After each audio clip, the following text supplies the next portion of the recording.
Okay, we're live. Today we're going to start learning about the Stan language. So plenty to talk about there. After we talk about the fact that this is Columbia, I work here, your students here, also work for Stan Group, creates a conflict of interest. Okay. So just to review the workflow for Stan, which you'd sort of have to take every time you're estimating some model with Stan, but things like RStanArm, VRMS automate part of this process for you. Today we're going to start talking about how to do this manually, and so these steps are sort of literally the case. First, you have to write a program in a text editor with a .stan extension using the Stan language, which is not unlike the R language, but it differs in some respects. And that has to define the numerator of Bayes' rule in log units. You can include or exclude constants as you see fit, but it doesn't make any difference to the results. Once you have such a file written, the parser for Stan will take that file in the Stan language, check that it's valid. If not, it will tell you. If it is valid, it will convert it into C++ that you don't have to read. But the fact that it's in C++ is good for a number of reasons. One, the C++ compiler that you have ostensibly installed creates a binary file that executes relatively quickly. Also, the C++ language is convenient for things such as template metaprogramming, operator overloading, and implementing the autodiff scheme that I referred to before. But basically, if you have some C++ statement like x is equal to mu plus sigma times z, what C++ can do is store the derivative of x with respect to any of those. And then if x is then used as part of the likelihood or something like that, it can handle the chain rule for the derivative of the logarithm of the numerator of Bayes' rule with respect to any of the unknowns. But Stan is also capable of distinguishing what is known data and what is an unknown parameter. And it doesn't bother differentiating with respect to data because the data is not going to change within a Stan program. The only thing that's changing are the parameter proposals, and that's what Stan needs the derivative of in order to make Hamiltonian Monte Carlo as implemented by the no U-turn sampling algorithm go. Once that's done, you execute the binary from R in order to get draws from the posterior distribution. In practice, steps 2, 3, and 4 are all tend to be conducted at the same time. And then you get draws from the posterior distribution back that you analyze using Shiny Stan, using the other tools that we have been talking about, although it's a little bit more work because in the case when you do a Stan program yourself, R has no idea what posterior distribution you are drawing from. When we do something in RStanArm or BRMS, R knows what the model is, and so it can automate some of the posterior predictive checks a little bit more than when you do things yourself. But anything that RStanArm or BRMS is capable of, in principle, a person could do themselves by writing the Stan code, running it, and then writing the code to analyze those draws after. So today, for the first time, we're really going to focus on step 1. Questions? Okay, so Stan is a computer language. It's kind of a mishmash of a bunch of different languages. You can definitely see the influence of R in it. If you are familiar with the Bugs language, which is what a lot of Bayesians were using in the 1990s and the early 2000s, you can see the influence of that. You can certainly see the influence of C++ because it's translated into C++. You'll also see some influence from MATLAB, etc. So it's kind of a mishmash of languages, but it is good for specifying statistical models. In Stan, like in C++,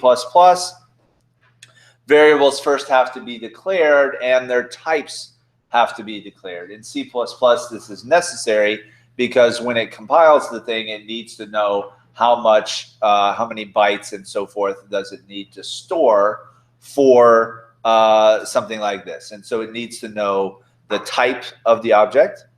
If you're coming from R, one of the big differences in the Stan language is that statements are terminated with semicolons rather than with line breaks. So what are the types? The two most primitive types in the Stan language are a real number, which is sort of an alias for a double precision number in C++, and int, which is a short for integer. These are signed integers. So if you wanted to declare a real number whose symbol name is x, you would do real x semicolon. If you wanted an integer whose symbol name was k, int k semicolon. And those have to be declared. Now, as we've said before, unknown parameters have to be real numbers. They can't be integers because you can't differentiate a posterior density with respect to an integer. Hamiltonian Monte Carlo is not defined for integer unknowns. However, you can have fixed data that takes integer values because no derivatives are needed with respect to data. So you can use integers in some places in Stan and not others. We'll get to that. So those are the sort of real and integer are the underlying scalar types. You can also have containers thereof. So if you have a vector, that is implicitly going to contain real numbers, and that has to be declared with its size, even though the size may be another symbol. So if we wanted a vector of length k, we would declare it like this and give it a symbol name such as z. Technically, there's a distinction between a vector, which is vertically oriented, and a row underscore vector, which is horizontally oriented, but you can transpose one into the other. Similarly, we have matrices, or a matrix, also implicitly contains real numbers. A matrix has to be declared with its number of rows and number of columns. So if we had a matrix called X, we would declare it with the matrix keyword bracket n for the number of rows, comma k for the number of columns. You can have a matrix that only has one column or one row, in which case you're better off, if you know it's only going to have one column or one row, to declare it a vector or a row underscore vector. That's going to be more efficient for Stan, even though conceptually they're about the same thing. Questions so far? Okay. Gets a little bit confusing when you introduce the idea of an array. An array is mostly a computer science concept, but it's just a holder of other objects that are all of the same type. So we've said we could have a real single number named x. We can also have an array of real numbers, and the length of that array could be size n, in which case we would declare it real x bracket in close bracket semicolon. Now, conceptually, that is similar to a vector of length n whose symbol name is x. However, proper vectors you can do matrix algebra and stuff on. Real arrays, you can store things in them, but they don't do matrix algebra for the most part. But other than that, a real array of length n and a vector of length n are mostly interchangeable. Where you actually see some differences, again, more in performance difference than in conceptual difference. Well, what if we have something like this? This means declare an array. The array is going to have size k. The array is going to be named capital X. Stan, like R and all other civilized languages, is case sensitive. So we've got an array of length k. It's going to hold k objects. Its name is capital X. And each of those k objects is a vector of length n. So these arrays in Stan are similar to lists in R, with the restriction that each element of the list be the same type of thing. So imagine you had a list in R. The list was named capital X. The list had k elements, and each of those elements was a vector of length n. You'd pretty much have a data frame at that point. All a data frame in R is a list of length k that each has things of length n. Now, what's different is a data frame, or a list generally in R, can hold different types of objects. So one data frame could be, integers, another could be real numbers, another could be factor, etc. You can't do that in Stan. In Stan, all the elements of an array have to be of the same type. So if we had a data frame, everything was a real vector. Everything in that data frame, all the columns of it, were vectors of length n. That would be pretty much equivalent to what I've highlighted here. And that can be useful if you need to refer to the columns of X in your Stan program, because they will be in contiguous memory. So if you needed to refer to like the third element of X, that would be the third vector of length n, and that third vector is all going to be in the same place, or contiguous memory. So it's faster to access. But conceptually, this thing here, X, is like a matrix with n rows and k columns, but it's being stored in more of a list-like format. Conversely, if we had an array named X with n elements, each of which was a row vector of length k, that would also conceptually sort of look like a matrix, but it's being stored almost like a list in R, where the list has n elements, and each element is a row vector of length k. And that would be more efficient to use if you needed to refer to the rows. So you could refer to the 7th row, it would be a row vector of length k, and those elements would be in contiguous memory.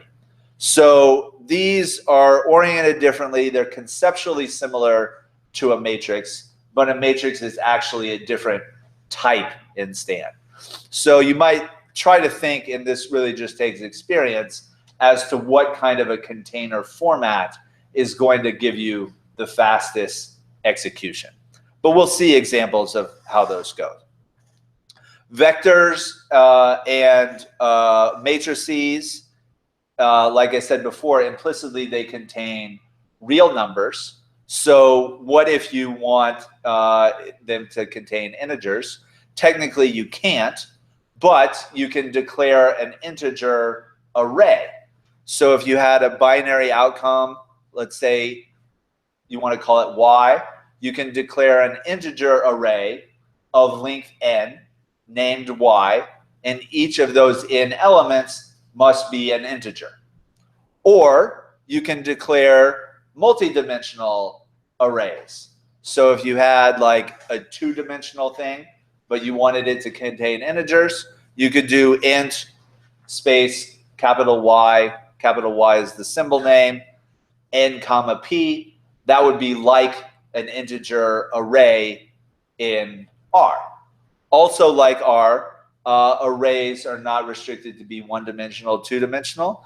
It can be almost anything. I think there's a limit of like 6 or 8, but as many as you need, you can declare dimensions to this, and this would hold n times p times j integers. The last thing here.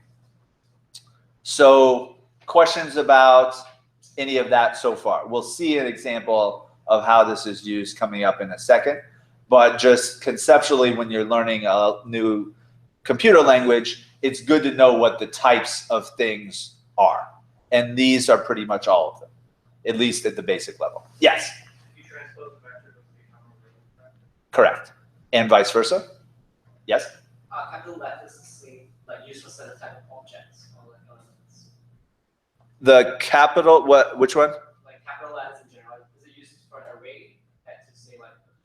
Oh, so it would be confusing, but you could declare a lowercase thing called y, or a thing called lowercase y, and a thing called uppercase y, and those are distinct objects. But you'll confuse a human, even though the computer understands those to be different things. Usually we'll use capital letters for dimensions to vectors and arrays. Typically you'll use lowercase for scalars and vectors, but maybe capital for a matrix. Another thing, there's no period in the Stan language. So if you want to have like, you know, something and have like a little bit of separation, use the underscore in the symbol name. You also can't have spaces in symbol names. And there's also no strings in the Stan language. So you're really kind of limited to, you know, stuff that you need for working with numbers and stuff like that. Other questions? Okay. The lookup function. So the RStan package has a function called lookup, which will allow you to input the name of an R function, and it will try to find you the analogous Stan function, or you can input a string and it'll look for that string, or you can input a regular expression, in which case it will try to find all the Stan functions that match. This function lookup, a lot of people seem not to know about it, even though it's existed for a number of years now. And so they'll ask, like, you know, what's the function for doing, you know, an inverse of a matrix? You could just type in something like that, and it will tell you the Stan function. So here I've input a regular expression.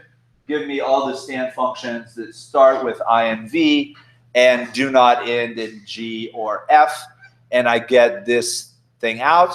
It will tell you the name of the Stan function, what its arguments are. So the inverse function in the Stan inputs a matrix. It will tell you what the output of that function is, also a matrix, and it will tell you the page number in the Stan reference manual where you can find more information about what that function does. In this case, if you go to page 441 of the most recent Stan reference manual, it will tell you the inverse function returns the inverse of the matrix you input to. So you don't really need to read that. You can just tell from the function name. But there's also inverse underscore SPD, which stands for inverse of a positive semi-definite matrix. I don't know why it's SPD, it should be PSD, but whatever.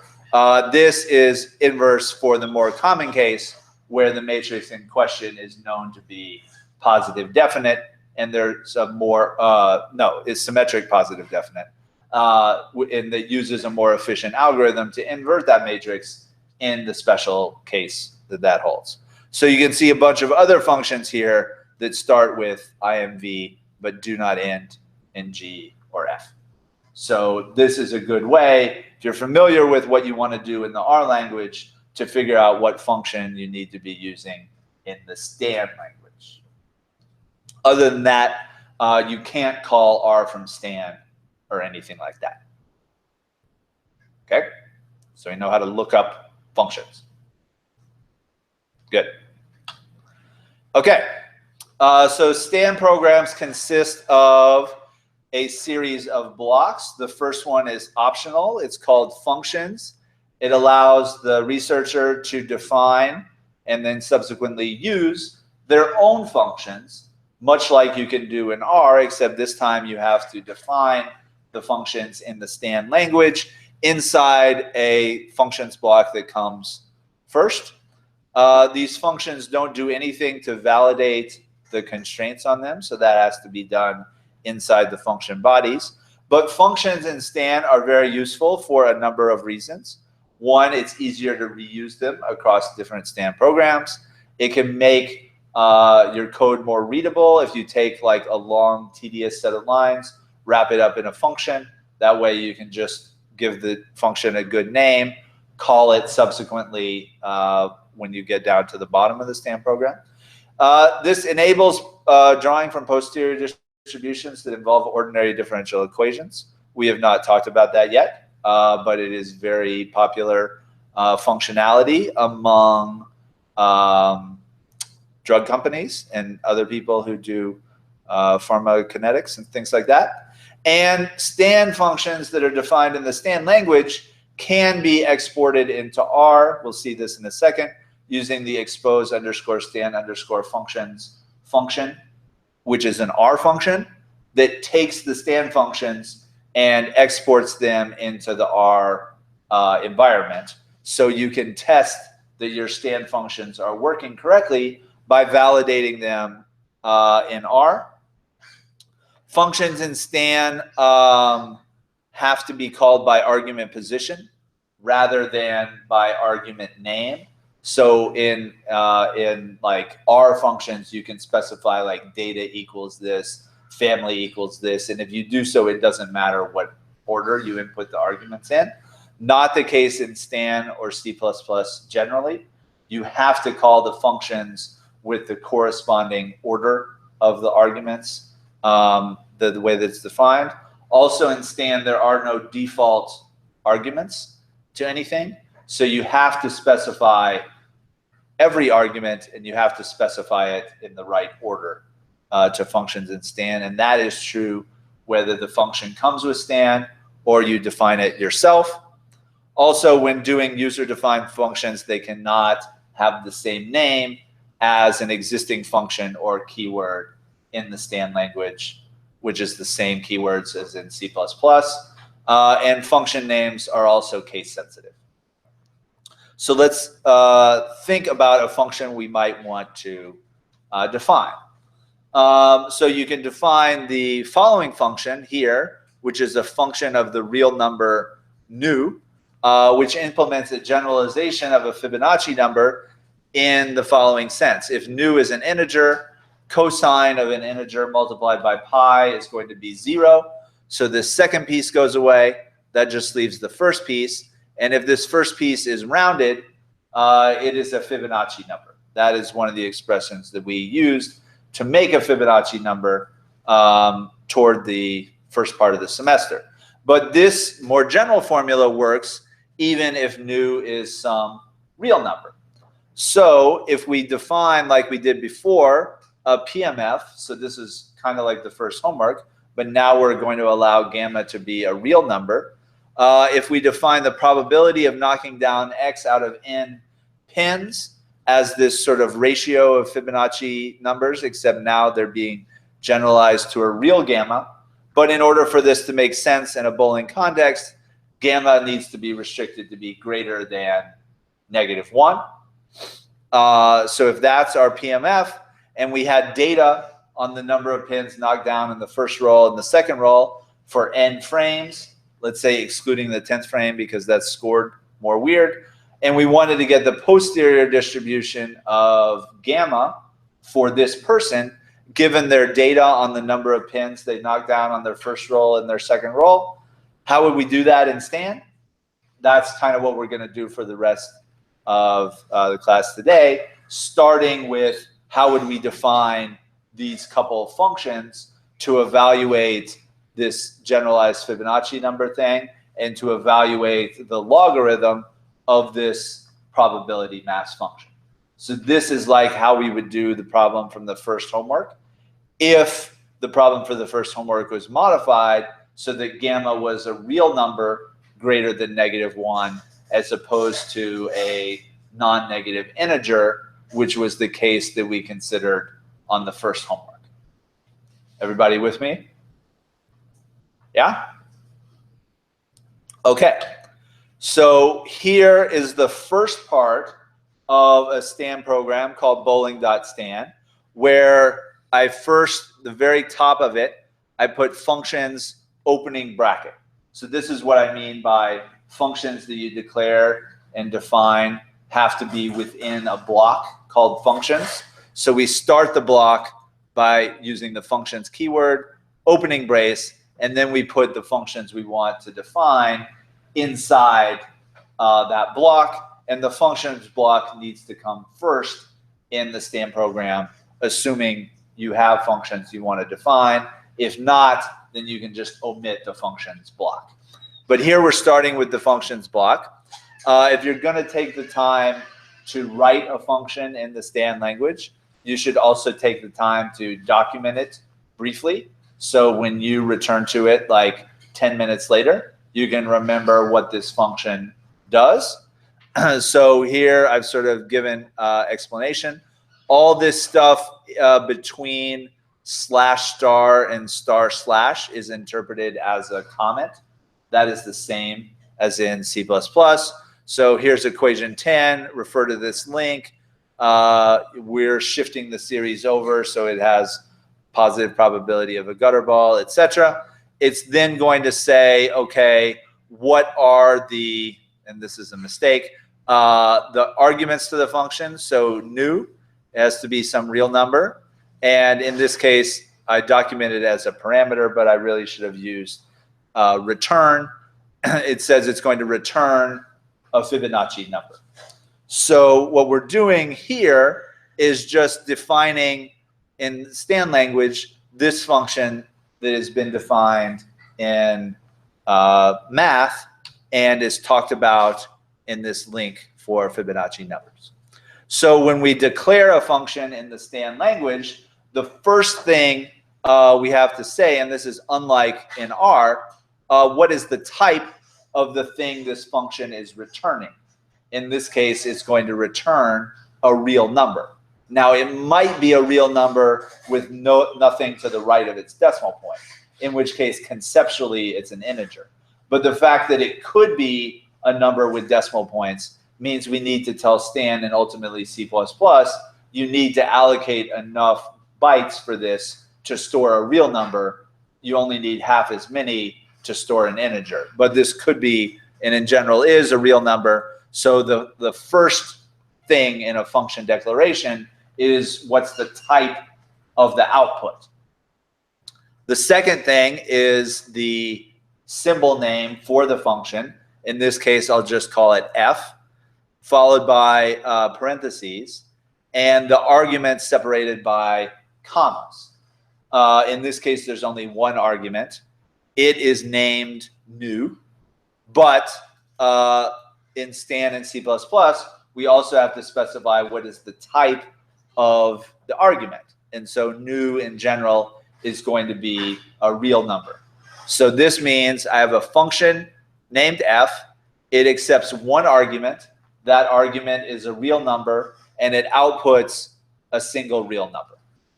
That's what that top line means. And then we open up the curly brace to then define the body of the function. So this, what we've done so far, is known as the signature of the function. Questions? So it's pretty much like an R function, except you have to declare the type of the output and the type for each of the arguments. Inside the function body, I can refer to any argument, but I can only refer to arguments or things that are declared within the function. We'll talk about data in a second, but the other things besides new are said to be not in scope. So if this referred to like y or something like that, Stan would tell you that's an error. I don't know what y is. So this function can only refer to new and things that are declared and defined within the body of the function. That is more restrictive than R. R will peek into the environment in which the function is defined if it can't find a symbol within a function. Yes, Peter. Can you use functions that you define above? Yes. So it has C++ semantics in that sense. Yes. So the variables that are being defined within the scope, they don't have to be specified if they're real or integer, or They do have to be specified as real. So the first line here, I'm declaring as a real number whose symbol name is square root underscore 5, which is merely the square root of 5. And that's going to be a real number. So yes, inside the function body, you still have to declare things with types the first time you refer to them. it's not that if an operation is being conducted on a real, it will understand that. Yeah. No, it checks. So if you say this is a real and the thing on your right-hand side returns an int, then Stan will tell you this is an error. But it does make you say all this stuff in order to be able to check that. In principle, it should be able to know that the square root of 5.0 is a real number, but it makes you declare them with types. So we declare square root underscore 5. That's because we're going to use this in multiple places. We don't want to be repeating our calculation, particularly for square roots, which are somewhat expensive to compute. Next, I declare a real number whose name is half underscore square root 5 P1, which is defined as 0.5 times 1 plus the square root of 5. Again, I'm terminating each of these statements with semicolons. And the assignment operator in Stan these days is the equal sign. If you use the R assignment operator, it's accepted for now, but it will give you a message saying you shouldn't do that. So it's using the C++ convention for assignment with equal sign. Next, I'm going to define a real number whose name is new underscore P1. That's just new plus 1. And then finally, I'm going to use the return keyword. Return is not a type. I'm saying I want to return this number to the outside of the function. That is just this. That number raised to the power new plus 1 minus that number raised to the power negative new plus 1 times cosine new plus 1 times pi, all divided by square root of 5. That's just this, the right-hand side here. Pi, you might think like in R, it's a symbol. In Stan, it's actually a function that doesn't take any arguments, but it returns the number 3.14159, etc. So that's what pi parentheses means. All right. So questions about this function or how it is I've operationalized it in Stan?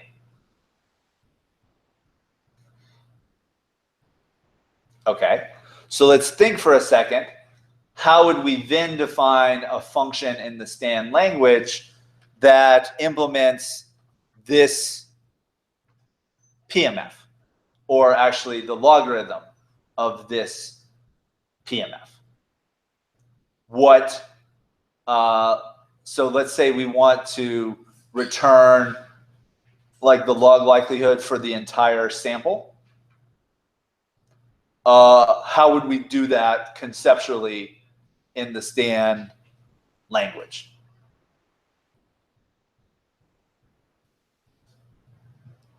All right, so what's the first thing we need to think about when defining any function in Stan?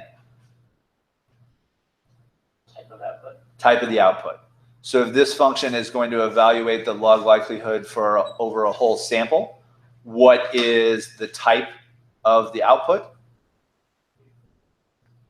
Single real number. Okay. What would be the arguments to a function like this?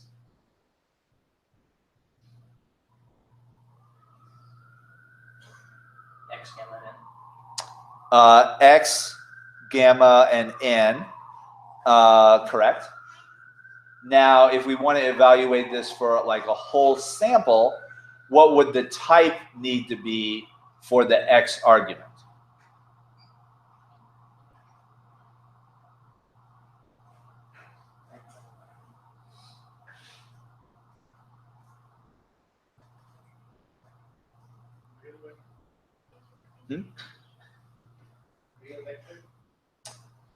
So, have you ever knocked down 2.3 pins?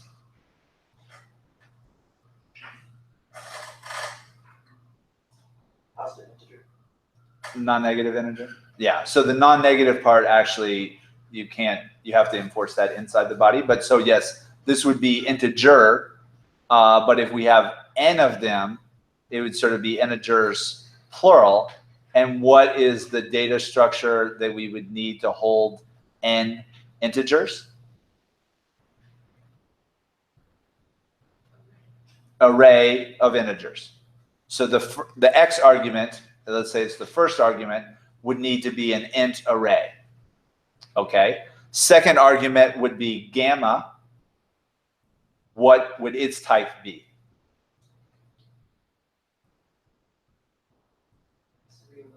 Real number, single real number, if we're just doing this for one person with n observations. Okay. And then n, what would that be?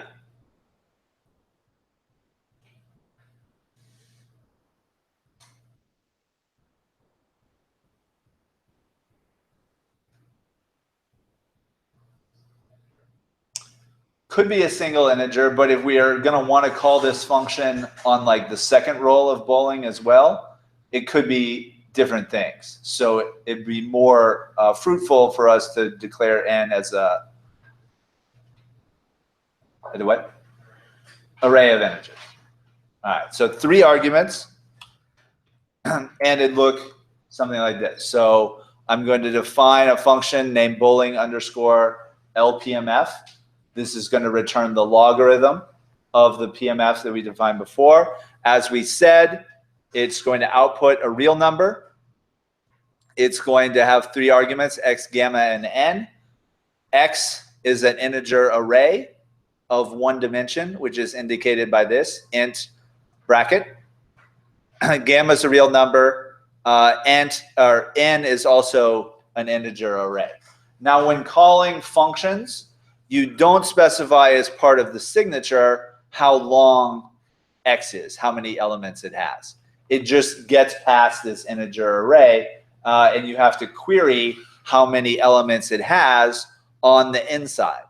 So the first thing we might do is declare int single integer named n, which is equal to the number of elements in x. That tells us how many frames we're working with here. This is not great for readability, but I also declared a real number named out and initialized that to 0, all on the same line, which is legal in Stan and C++ if you separate those statements with semicolons. Out is a convention I use to indicate this is the thing that is going to get returned out of the function when I'm done with it. And so you can see at the bottom, I return out. But in the middle, I do all kinds of stuff to change it from its initial value, which is 0, to something else. Next, I'm going to declare as a real number a symbol f underscore gamma underscore p1. And I'm going to evaluate my function f, this is what Peter was asking, that I had defined above this function to return the generalized Fibonacci number. So I'm going to evaluate that function f at the value gamma plus 1.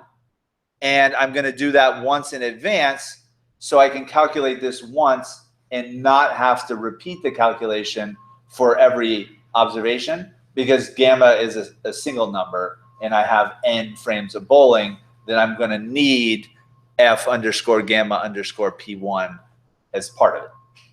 Okay?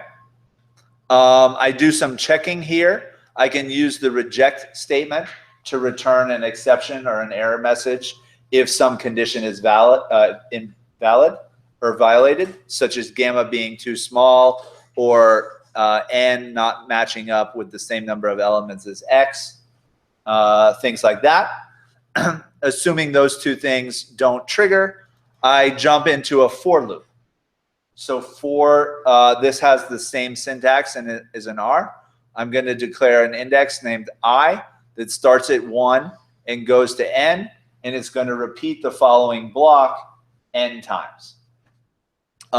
Just changing the value of I. It starts at 1, then goes to 2, etc. So inside a for loop, I can declare more things like x underscore I, where I pull out the ith element of x using R-like subsetting. I'm also going to declare a real number. This should actually be an int. That's a mistake. N underscore I. That's the ith element of n. Then I'm going to check that x is a possible number of pens and that n is also a possible number of pens. And then I'm going to change out to be equal to whatever out used to be plus the following thing. So basically what I want to evaluate is the logarithm of the probability of knocking down x out of n pens. However, if x is greater than n, that is going to have have 0 probability, and the logarithm of 0 is negative infinity. So here we're using what's known as the ternary operator, which Mitzi here implemented a few months back, which makes things a ton easier. So what this is like the if-else statement in R. So if xi is greater than ni, evaluate this to negative infinity. Otherwise, evaluate the logarithm of that ratio. So we have the log of f evaluated at xi plus gamma divided by the difference between f evaluated at ni plus gamma plus 2 minus this constant that we calculated once at the outset. So the ternary operator has a logical condition separated by question mark. Then the next thing is what to do if this condition is true, followed by a colon. And then the last thing is what to do when this condition is false. So it works like if else. But in C++, it's only going to evaluate the branch that it needs to, depending on that condition. So we build up out by looping over all n frames that we have. And then the last line here, we use the return keyword to indicate that out is being sent to the outside of the function. Questions? All right. With those two functions, then we can go about building up a posterior kernel evaluated in log units. So with me so far? Okay. But before we do that, we want to validate that our functions are working correctly. Using the aforementioned expose stan functions, you can pass to it a path to a stan file. In like 10 seconds, it'll make just those functions. It'll compile them to C++ and then expose them to R. So there'll be an R function with the same name that's going to call the C++ function that you've defined in the stan language. So if I then just call ls in R, it will tell me I now have two functions. One is named bowling underscore LPMF. The other is named f, which are the two functions I defined in the stan language. Then continuing in R, I can declare omega as my sample space and evaluate the function f on each element of omega. And I confirm that when the input to the f function happens to be an integer, I get back a traditional Fibonacci number back. However, if I evaluate the f function at the square root of 2 or -1 over the square root of 3, I get real numbers back. So this is a generalization of a Fibonacci sequence that inputs real numbers. So, okay, that's the F function. Are we still defining a valid probability mass function for bowling? To do that, we can evaluate for each element of omega, we call the bowling underscore LPMF function with arguments. Gamma is the square root of 2, n is 10. So it's going to do that for each element of omega and return the logarithm of the PMF. If I then send those logarithms to the EXP function, they're going to be anti-logged back into probability units. And if I take the sum over the whole sample space for a valid PMF, it should come out to 1, which it does in this case. So I know I have a valid logarithm of a PMF. Question? Does SFI automatically pass, in this case omega, to the first argument of the function specified? Yes, or it can go to a later argument, but you would have to specify the first argument by name here. Okay, so it goes to the first unspecified? Yes, that's just an R thing. Has nothing to do with Stan, but it's a good thing to know. All right, so always validate your Stan functions. Otherwise, they could be producing output that's admissible, but is calculated wrong, in which case almost nothing is stopping you from just drawing from the wrong posterior distribution and getting the wrong answer. So put as many things as you can into Stan functions and validate those Stan functions before you do any sampling, posterior draws, always. All right? This first line makes us able to use the Stan function to one way of finding Stan, whether to use an R. Yes. So we can use R functions like SFI. So yes, all this here is R code. But the first thing I had to do was say, get my Stan functions, bring them into R. So it doesn't actually translate them into R code. It makes an R function called bowling underscore LPMF that calls the C++. So yes, those functions get made in R, but they're actually calling the Stan version. So that's why you can check that they're doing correctly. The rest of this is just using R to make sure those two functions are doing what they're supposed to do. Yes? Is the usefulness of arrays just to store integers generally? Yes, so if, right. If you have integers, those can only be stored in an array. A vector contains real numbers. Matrix contains real numbers. So if you need specifically vector integers, use an array. Other questions?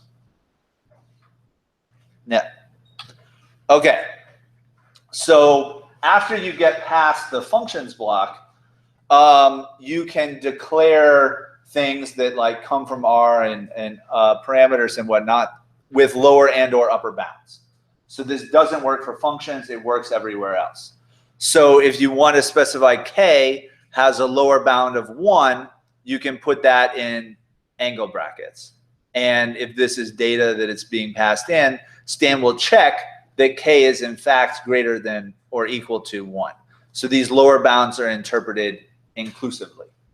That is also good to make sure you're not making a mistake accidentally passing in K as being like -7. In which case it'll error rather than draw from a posterior distribution that doesn't make sense. You can have lower and or upper bounds. So if you needed a correlation named rho, you could restrict it to be between -1 and 1. This works for vectors and matrices as well. It goes in the angle brackets,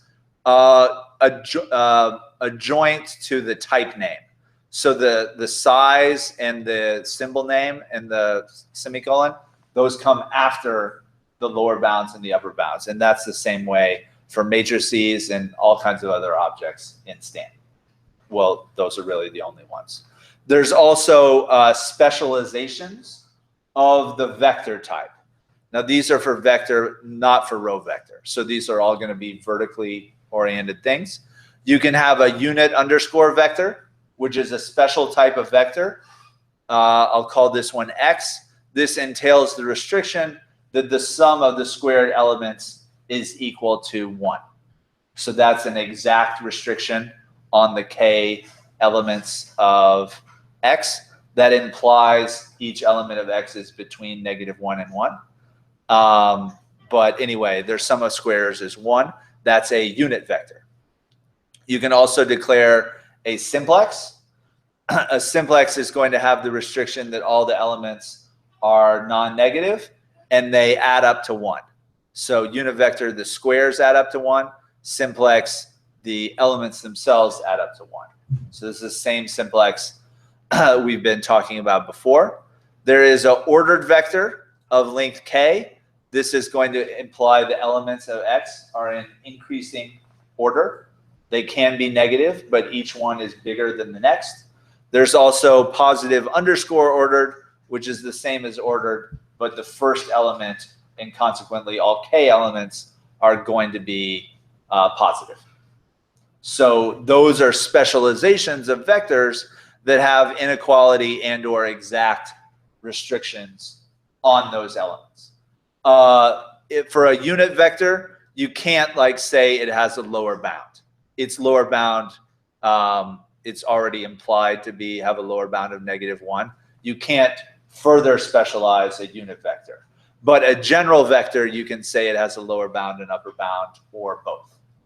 If you don't specify, then implicitly the lower bound is -infinity and the upper bound is infinity. You can also have specializations of the general matrix type. Those two are cove underscore matrix and core underscore matrix. Those are going to be square matrices. So they just take one integer for the number of rows and the number of columns. However, it's usually best not to work with a cove underscore matrix, which is a covariance matrix, and so it's going to entail the positive definiteness restriction. It's usually better to work with a Cholesky factor, which is indicated by the type Cholesky underscore factor underscore cove to be a covariance matrix. This actually takes 2 indices, so you can kind of generalize this to be a rectangular matrix. Or, core matrix, but better Cholesky underscore factor underscore core. This only takes 1 index. It makes a Cholesky factor of a correlation matrix. And those are more efficient and more convenient to work with usually than core underscore matrix or cove underscore matrix. So these plus scalar int and scalar real numbers are the only types of things in Stan. Those are all the ones you need to learn. Yes? So for the simplex, if that should be a right, no, the second line. Yeah, it should be the right stochastic or left. One of the two. I always have to look it up on Wikipedia.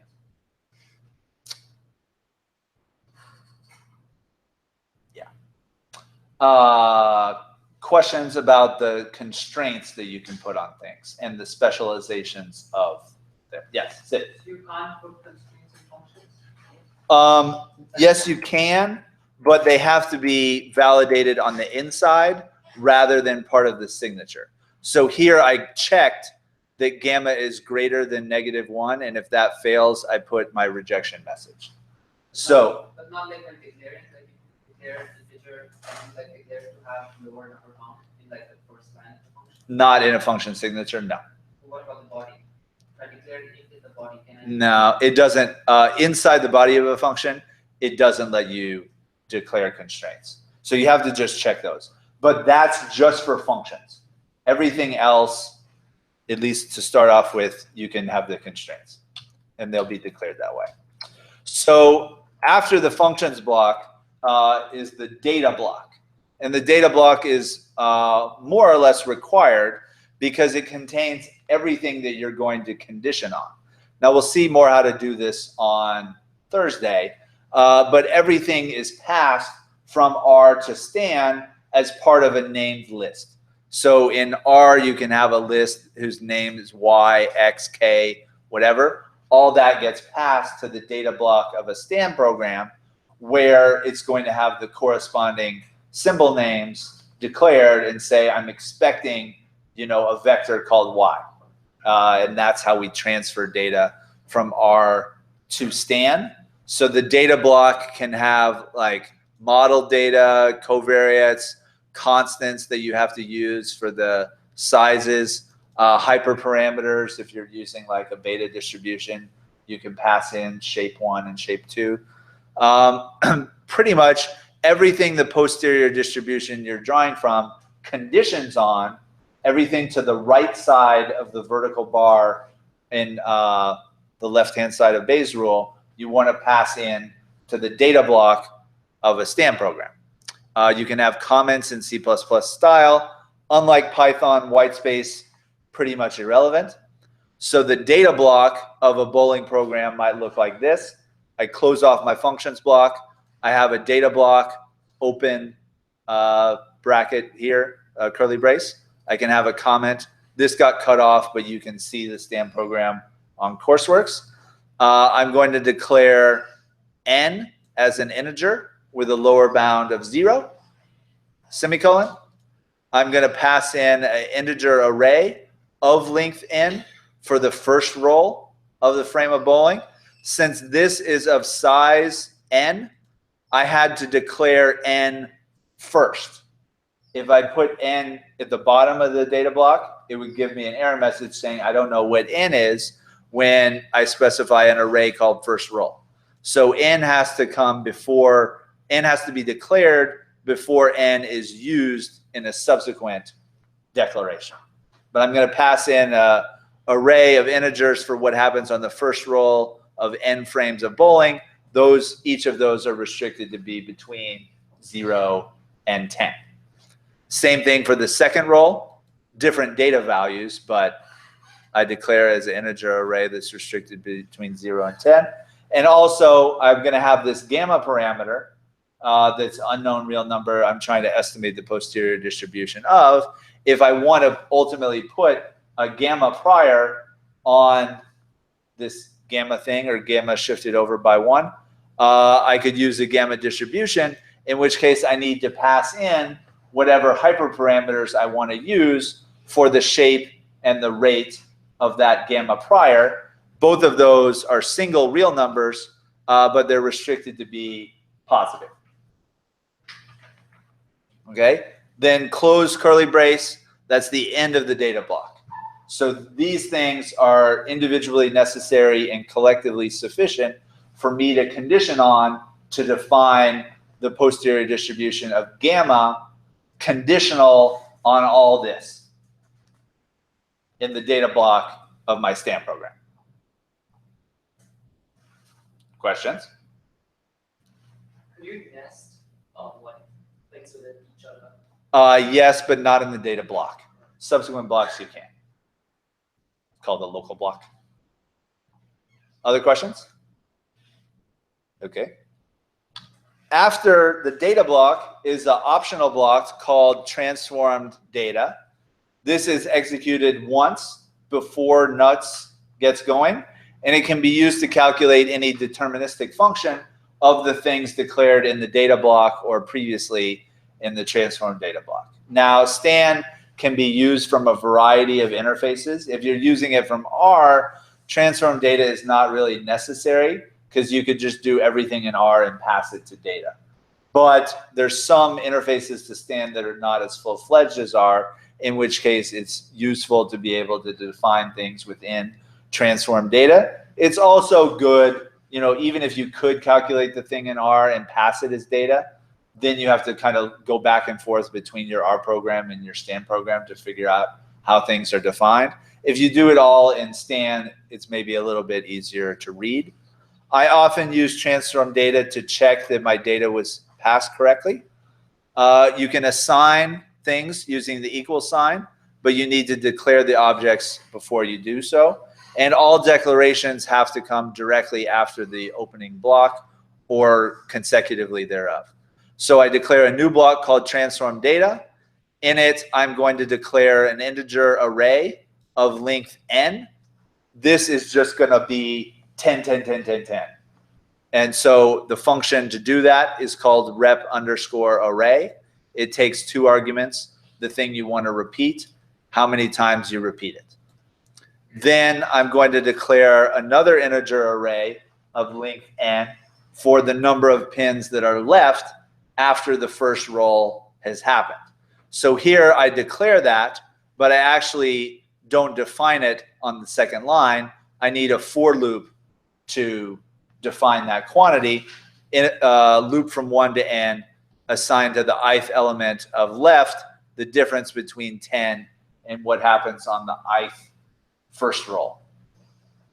So now I have an array called 10, which just contains the number 10 n times, and an array of length n called left, which has 10 minus the number of pins knocked down on the first roll, which is the number of pins that are left for the second roll.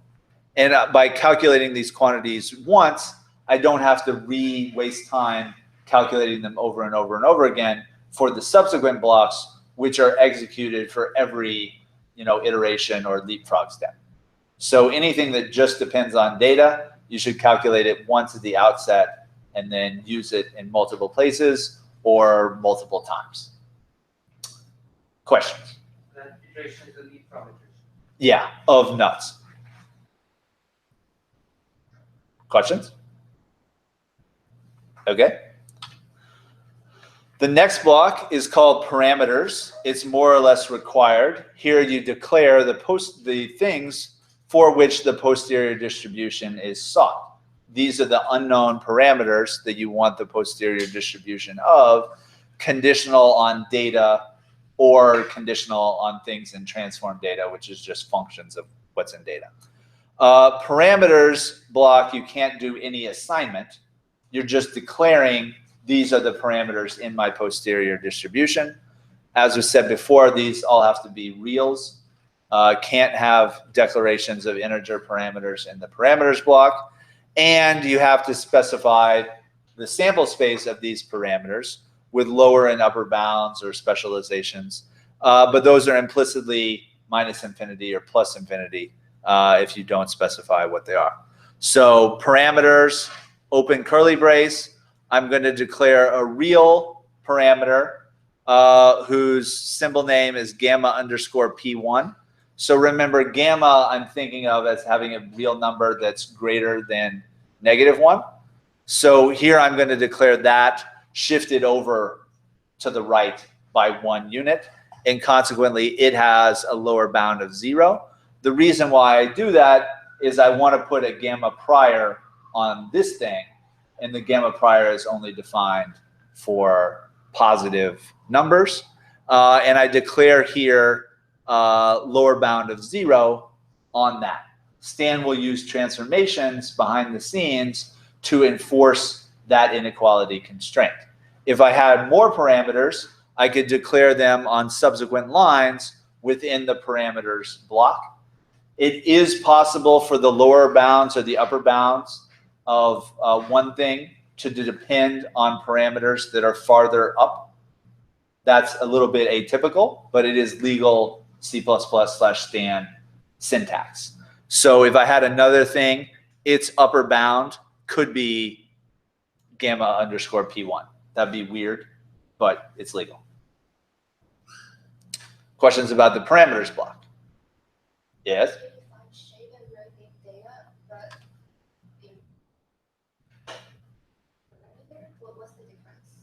So shape and rate are my hyperparameter values.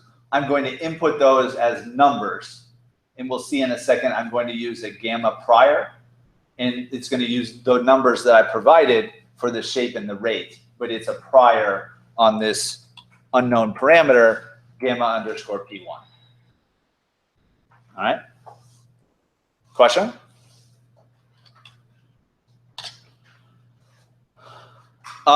So we talked about this inequality constraint on gamma_p1. So when nuts does its thing, it's actually using the unconstrained real numbers in D dimensions. And it does mappings to constrained subspaces of that. So when you do something like declare this in the parameters block, what's really happening without you seeing it is something like this. So what Stan will do, it'll initiate a real number, which it'll call target, specify that to 0, declare this unconstrained parameter theta, and then define gamma underscore P1 as e raised to the power theta. So that means gamma underscore P1 is going to be positive. But the posterior distribution it's drawing from is actually the posterior distribution of theta. You just don't see theta. You only see e raised to the power theta, which you call gamma underscore P1. And so because it's doing this transformation here, it has to do the absolute value of the derivative of the transformation of gamma P1 to theta, the thing that we tried to go over and over and over again toward the first part of the semester. The good thing, Stan does that for you. And so here, the absolute value of the derivative is this thing for this case of an exponential transformation. So Stan will do that part for you.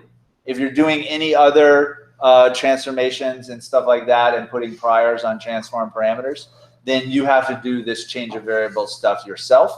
But for things declared in the parameters block, then Stan knows what these transformations are, and it does the change of variables thing for you. All right. So that behind the scenes thing, that's not an actual block. You don't write that, but that's kind of what's going on behind the scenes. And it has this target thing, which it starts out as 0, and it's going to accumulate up to the log posterior kernel. Okay, after the parameters block comes another optional block called transformed parameters. This is similar in structure to transform data, but it is evaluated every leapfrog step, and you can calculate functions of parameters and data, or functions and data together.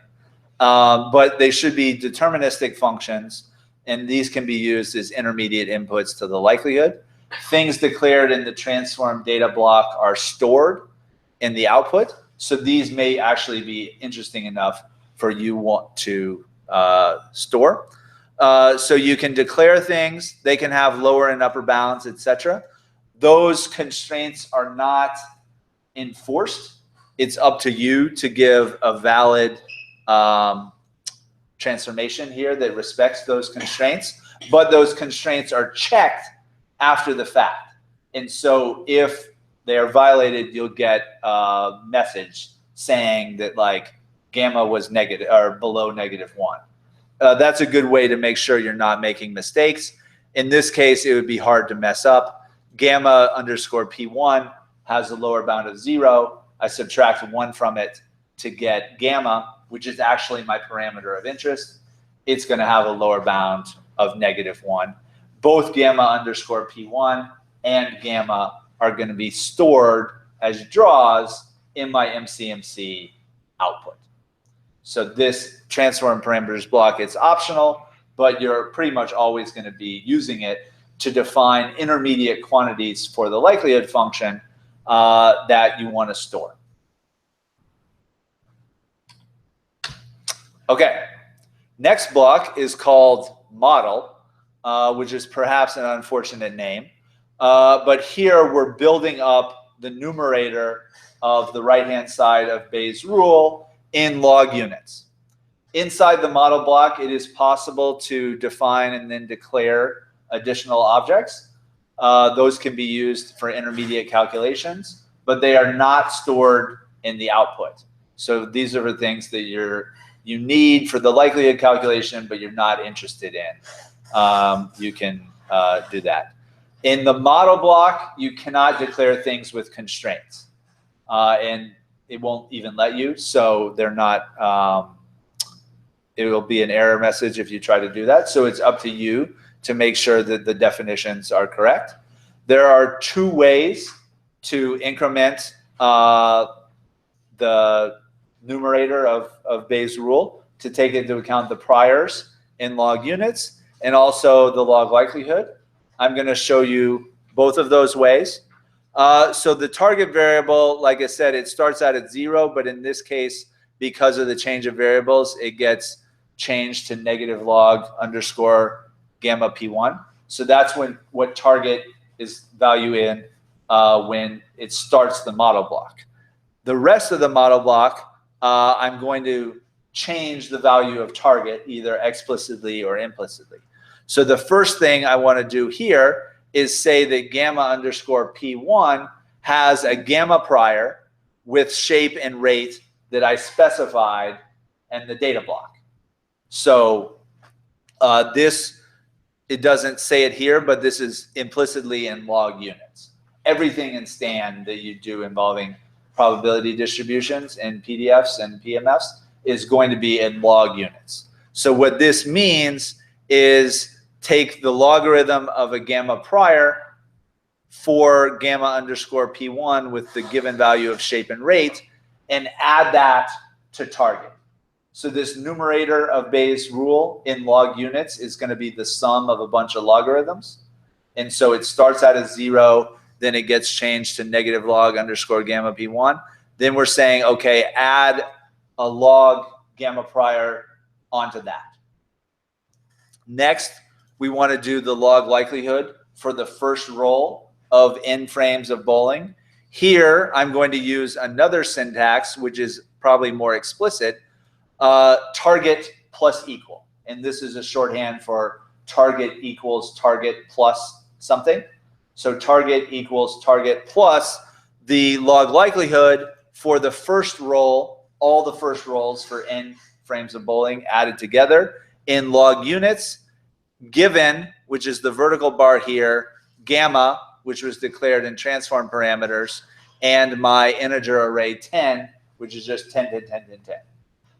Then the second piece of the log likelihood, target plus equal the bowling underscore LPMF for the second roll, given gamma and the integer array left.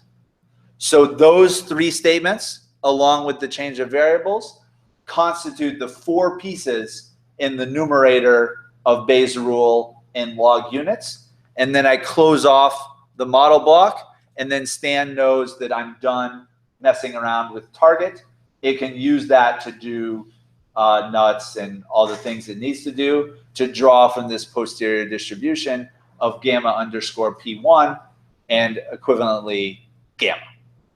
So one more block, because that's all we have time for today, but this is actually the last one.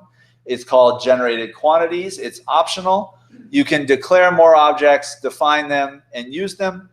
But these are things that don't go into the likelihood, but they're interesting enough that you might want to store them, and they are stored. You can do all this in R afterward, but sometimes it's more convenient to do it in Stan. You can do things like calculate the log likelihood for each individual observation as opposed to the sum of them collectively, if you want to pass that to Loo or something like that. So inside the generated quantities block, we could make a real number called PR underscore strike, where we could evaluate the probability of getting a strike at each draw from the posterior distribution of gamma. That's not something we need for the likelihood, but it might be, something interesting to say, like for this bowler, the probability of a strike has this distribution. The reason why this is going to have a distribution is because gamma has a posterior distribution, but gamma is conditioned on the data that we have. So this can be used for generating predictions, all kinds of stuff like that. Okay, out of time for today. The bowling example in its entirety is on Courseworks and in a folder called Stan Code. So you can look at that right here. So bowling.stan, all the blocks together are in that file. On Thursday, we'll go through an example with regression, maybe a couple other examples, and show how to actually call the thing from R, pass the data from R to the data block of a Stan program, so that you can get the posterior distribution of the unknown parameters conditional on those data. All right, we'll also go over the homework, which is due Thursday.